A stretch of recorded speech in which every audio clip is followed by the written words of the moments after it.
Doll customization may not be appropriate for children without the assistance of an adult. These are creative works made by experienced artists using toxic materials and potentially hazardous tools. These include chemical aerosols, knives and razors, cutting tools, skin and eye irritants, such as clays, glues, and acetone, and especially paints and glosses indicated to contain carcinogens. Please read all warning, instructive, and cautionary material thoroughly before using these products.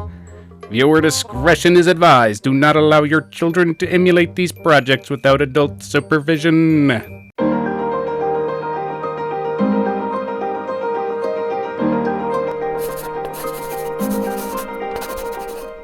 Hello everyone, and welcome to my channel. With a new year comes a new me, new hair, and a new repaint. Back in November, Dallmotion announced a new Mega Divus collab in which we could make another original Divus character following the rules of her universe. Last collab, I made Mori here, and she was such a fun project where I learned a lot of new techniques with body modification. Time to put my skills to the test again while I attempt a new Divus character. Without further ado, let's get artistic and see what comes from my mind today.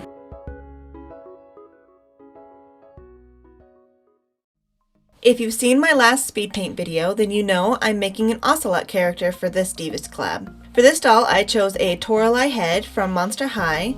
She already has cat ears and feline features, so that makes one less thing I have to do. First things first, I remove her hair with a sharp pair of scissors, careful not to nick the ears.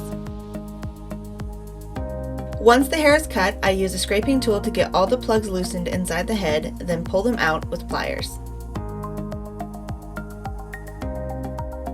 This head proved especially difficult. The hair was extra sticky and did not want to come out, but with some perseverance and a couple of hot water baths, I got all the hair out. Next, I take an X-Acto knife with a rotary tool to round out the ears. Ocelots have round, almost mouse-like ears, so instead of sculpting new ears from scratch, I chose to reshape the factory ears to save on time and effort.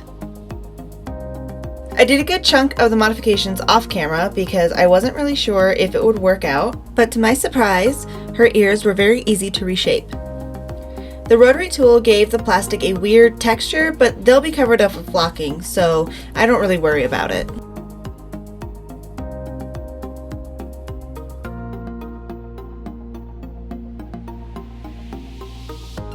Now it's time for body modifications.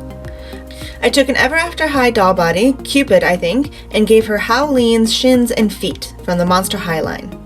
I did this because I found these really cute high-top sneakers in my stock box, and I knew it would fit my ocelot style perfectly. But the shoes are made for the little sister body type, so I needed smaller feet. I cut off Howlene's legs just below the knee and did the same with the Cupid body. Unfortunately, I cut a little too close to the joint with the Cupid body, and I had to use another one from my stock box. I used my Dremel tool to cut both pairs of legs and trim off any excess pieces of plastic that are left on the edges. Be sure to wear eye protection and a mask. The last thing you want is bits of plastic getting in your eyes or down your throat.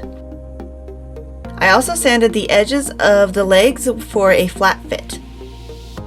Using some armature wire, I reattached the legs, making sure to give them a bend for that digidegrade look.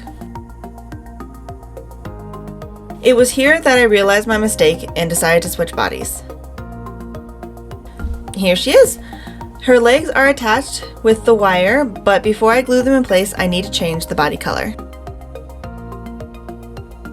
I put the spare body parts in my very own body part collection box. Dallmotion would be so proud.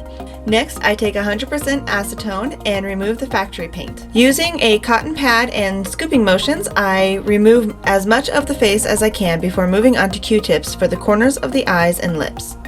I also remove the painted scalp since she will have a lighter hair color. Now that her face is all nice and clean, I can change the color of the plastic.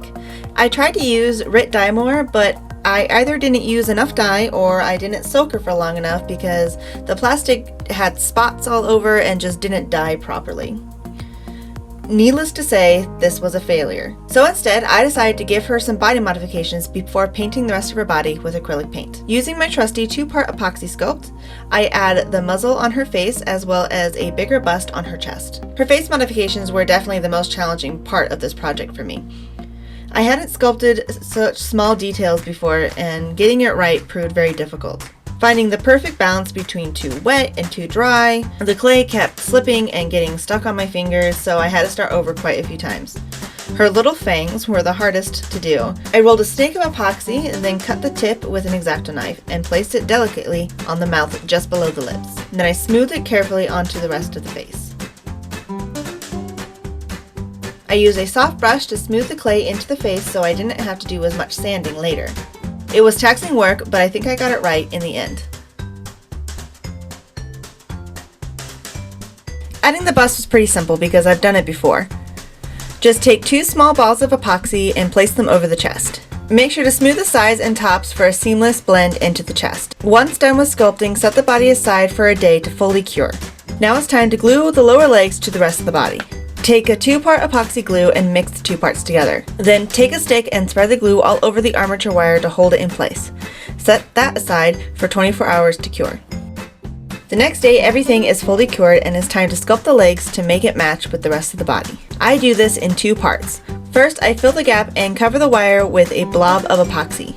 Then, after that has cured, I use another layer of epoxy to refine the shape of the leg. I made a mistake here and lost the digitigrade bend in her legs, so I had to correct the age of this Divus character and make her 19 instead of the 25 I wanted her to be. After the legs are fully cured the next day, it's time for sanding. A lot of sanding for days. This is the time where it is very important to wear a mask of some kind. There will be a lot of dust flying everywhere, and you don't want to inhale any of it. I start with my Dremel tool to get the bulk of the sanding done, then switch to finer and finer grit sandpaper to get as seamless a transition as possible. Once all the sanding is done to your liking, take some super glue and brush it on the face and legs where you want extra reinforcement. You don't want your project to crack and ruin all of your hard work. I learned that lesson with Mori. Now it's finally time to color her body. I tried using my airbrush, but with so much surface to cover, I decided to use paint and a brush. Find or make the color you want and water it down to an almost water-like consistency. Next, take a large flexible brush and paint the body. Using many layers of thin paint will help limit brush strokes. If there are too many brush strokes, just lightly sand the layer away and paint again. Make sure to bend all the joints and get the paint in all the crevices for the best coverage. Paint the body and face, then set aside to dry.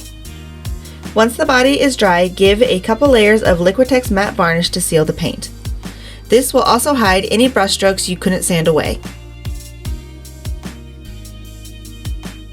Then I give it a spray of Mr. Super Clear to give the plastic a good surface to draw on. I do the same with the face. If you want to push your doll to the extra step, start by body blushing. Using my Mungo soft pastels, I brush the body with browns, reds, and oranges to give dimension and realism to the natural curves of the body. The areas I focus on are the joints, cleavage, hips, back, knuckles, belly button, and ankles. Giving these areas various color shifts really bring the plastic to life and can set your doll apart from the rest. On the face, I brush the cheeks, forehead, nose, and temples with the browns, reds, and oranges I used earlier to match the body. I then take this light cream color pan pastel to brush on the muzzle and underbelly color on the face and the body. These pastels are highly pigmented, so a little goes a long way. I had to brush on a few layers of this color because the MSC darkens the colors. I then took some brown and outlined the eyebrows.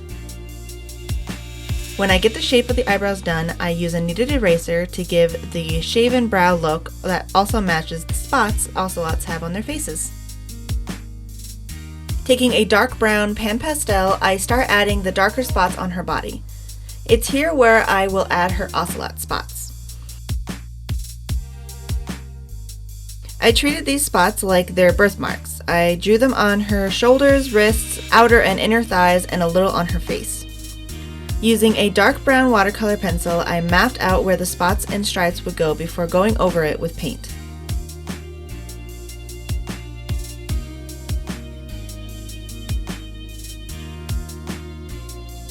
It's here where I started blocking out the cute little cat nose, eye shape, lashes, and lip color with other watercolor pencils.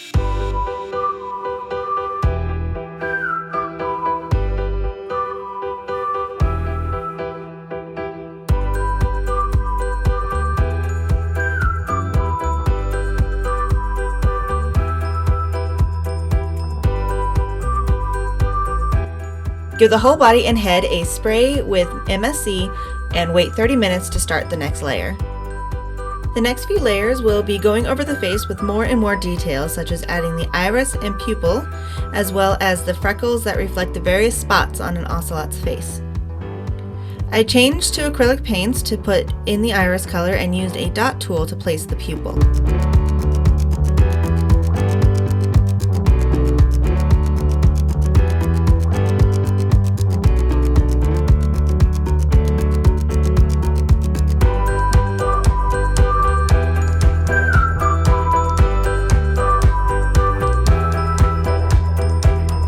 Black paint is used to thicken the eyeliner and curve of the mouth.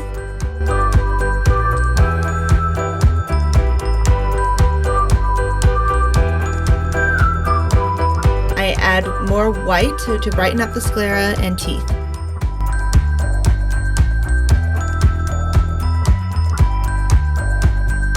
More black is used to sharpen up the dots and streaks on her face.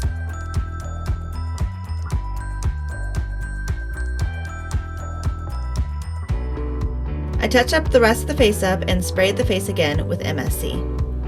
I won't show the entire face up process for the sake of time, but each layer is really just reapplying color until it is the opacity that I want. When the face up is up to my standards, I spray her one last time and move on to the next part of the project. Now it's time to make the tail. I twisted 3 wires together for strength, then took some bandage tape and wrapped it around the wire tail to give it a grip for the flocking.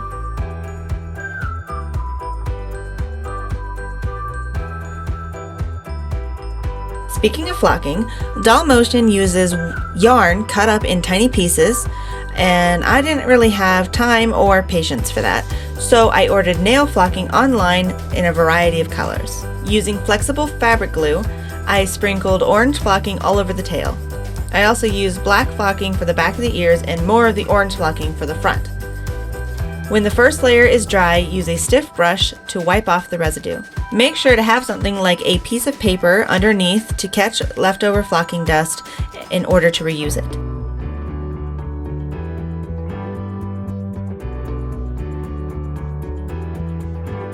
After a couple of layers, the ears looked great.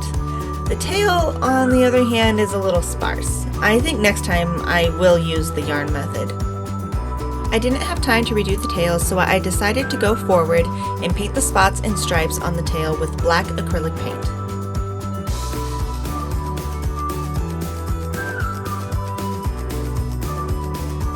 Now it's time to glue the tail to the body. I already drilled a hole in her back. I used the same glue as I used for the legs to glue the tail into the body. Set her aside one more day to dry.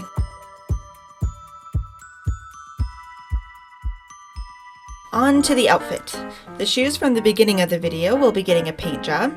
I painted them white for a base and then continue with blacks, reds, and purples to match my concept art.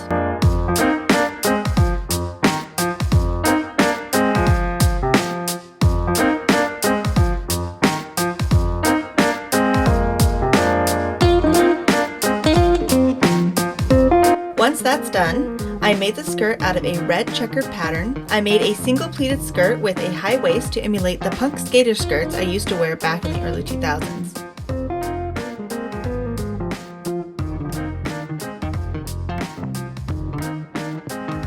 I added a snap on the back and some small grommets, I think they're called that, on the front of the waistband to look like buttons. I also made her shirt off camera because I wasn't sure how it would turn out, but it's a turtleneck tank top with space cut out to expose some cleavage. For the jacket, I used a pattern I found online a long time ago. I pinned the pattern pieces to the fabric, then cut, keeping in mind the seam allowance. When cutting the sleeves, I gave an extra seam allowance because my sleeves always end up too tight. After cutting the pieces, it's time to put it all together. I first sewed the 2 front pieces on the jacket to the back piece along the shoulders. Next, I sewed the collar on the neck, folded it, and then sewed it again to have a nice finish. Next are the sleeves, then finally the bottom lining.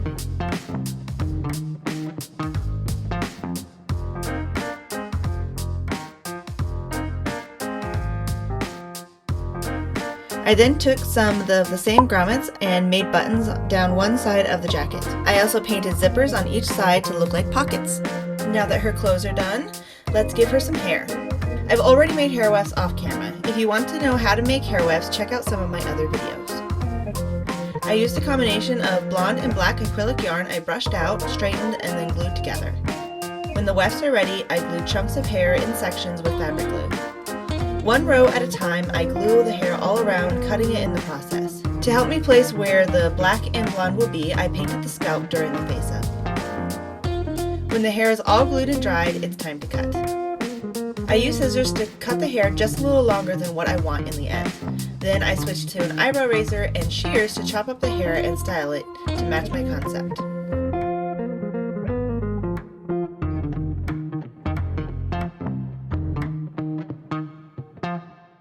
Lastly, I add some whiskers from false eyelashes, which I then painted white to stand out against the skin.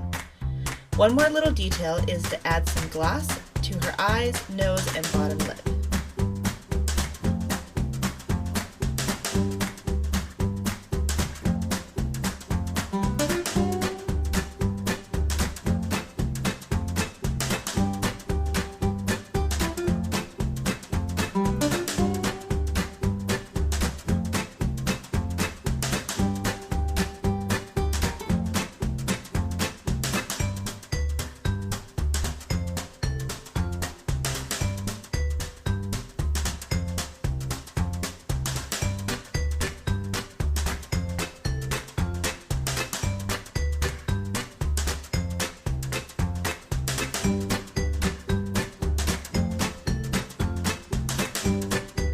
I'm so glad about how she turned out. She's super cute and punk rock, just how I imagined her.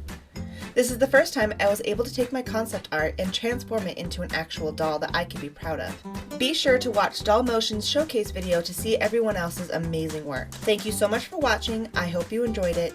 Don't forget to like, share, and subscribe. And if you have any suggestions for future videos you want to see, please leave them in the comments down below. Thank you again, and I'll see you next time. Bye-bye!